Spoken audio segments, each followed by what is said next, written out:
हवन में आहुति देते समय क्यों कहते हैं स्वाहा? अग्निदेव की दाहिका शक्ति है स्वाहा। अग्निदेव में जो जलाने की तेजरूपा दाहिका शक्ति है वह देवी स्वाहा का सूक्ष्म रूप है।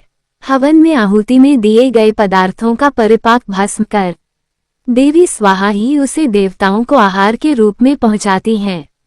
इसलिए इन्हें परिपाक करी भी कहते हैं। सृष्टिकाल में परब्रह्म परमात्मा स्वयं प्रकृति और पुरुष इन दो रूपों में प्रकट होते हैं। ये प्रकृति देवी ही मूल प्रकृति या पराम्बा कही जाती हैं। ये आदिशक्ति अनेक लीला रूप धारण करती हैं। इन्हीं के एक अंश से देवी स्वाहा का प्रादुर्भाव हुआ, जो यज्ञ भाग ग्रहण कर देवताओं का पोषण करती हैं। स्वाहा के बिना देवताओं को नहीं मिलता है भोजन। सृष्टि के आरंभ की बात है। उस समय ब्राह्मण लोग यज्ञ में देवताओं के लिए जो हवनीय सामग्री अर्पित करते थे वह देवताओं तक नहीं पहुंच पाती थी। देवताओं को भोजन नहीं मिल पा रहा था, इसलिए उन्होंने ब्रह्मलोक में जाकर अपने आहार के लिए ब्रह्मा जी से प्रार्थना की। देवताओं की बात सुनकर ब्रह्मा जी ने भगवान श्री कृष्ण का ध्यान किया। भगवान के आदेश पर ब्रह्मा जी देवी मूल प्रकृति की उपासना करने लगे। इससे प्रसन्न होकर देवी मूल प्रकृति की कला से देवी स्वाहा प्रकट हो गईं और ब्रह्मा जी से वर मांगने को कहा। ब्रह्मा जी ने कहा, आप अग्निदेव की दाहिका शक्ति होने की कृपा करें।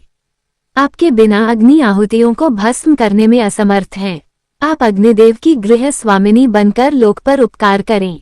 ब्रह्मा जी की बात सुनकर भगवान श्री कृष्ण में अनुरक्त देवी स्वाहा उदास हो गईं और बोली, परब्रह्म श्री कृष्ण के अलावा संसार में जो कुछ भी है सब भ्रम है।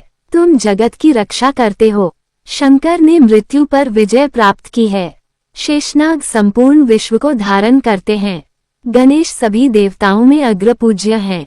ये सब उन भगवान श्री कृष्ण की उपासना का ही फल है। ये कहकर वे भगवान श्री कृष्ण को प्राप्त करने के लिए तपस्या करने चली गईं और वर्षों तक एक पैर पर खड़ी होकर उन्होंने तप किया। उनकी तपस्या से प्रसन्न होकर भगवान श्री कृष्ण प्रकट हो गए। देवी स्वाहा के तप के अभिप्राय को जानकर भगवान श्री कृष्ण ने कहा, तुम वाराहकल्प में मेरी प्रिया बनोगी और तुम्हारा नाम नग्नजिति होगा। राजा नग्नजित तुम्हारे पिता होंगे।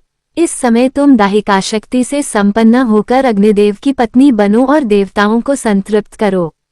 मेरे वरदान से तुम मंत्रों का अंग बनकर पूजा प्राप्त करोगी।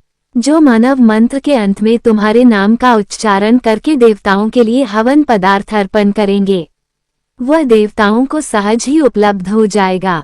देवी स्वाहा बनी अग्निदेव की पत्नी। भगवान श्री कृष्ण की आज्ञा से अग्निदेव का देवी स्वाहा के साथ विवाह संस्कार हुआ। शक्ति और शक्तिमान के रूप में दोनों प्रतिष्ठित होकर जगत के कल्याण में लग गई। तब से ऋषि मुनि और ब्राह्मण मंत्रों के साथ स्वाहा का उच्चारण करके अग्नि में आहुति देने लगे और वह हव्य पदार्थ देवताओं को आहार रूप में प्राप्त होने लगा। जो मनुष्य स्वाहायुक्त मंत्र का उच्चारण करता है उसे मंत्र पढ़ने मात्र से ही सिद्धि प्राप्त हो जाती है।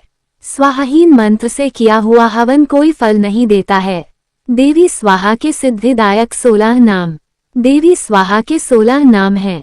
1. स्वाहा। 2. वहने प्रिया। 3. वहने जाया। 4. संतोषकारिणी। 5. शक्ति। 6. क्रिया। 7. कालदात्री। 8. परिपाकरी। 9. ध्रुवा। 10. गति। 11. नरदाहिका। 12. दैनक्षमा। 13. संसार सार रूपा। 14. घोर संसार तारिणी। 15. देव जीवन रूपा। 16. देवपोषणकारिणी। इन नामों के पाठ करने वाले मनुष्य का कोई भी शुभ कार्य अधूरा नहीं रहता। वह समस्त सिद्धियों व मनोकामनाओं को प्राप्त कर लेता है। सनातन धर्म और संस्कृति। अगर आपको यह मेरी वीडियो पसंद आई हो तो वीडियो को लाइक शेयर एंड सब्सक्राइब जरूर करें। मिलती हूँ अगली जानकारी के साथ, तब तक के लिए जय श्री खाटू श्याम।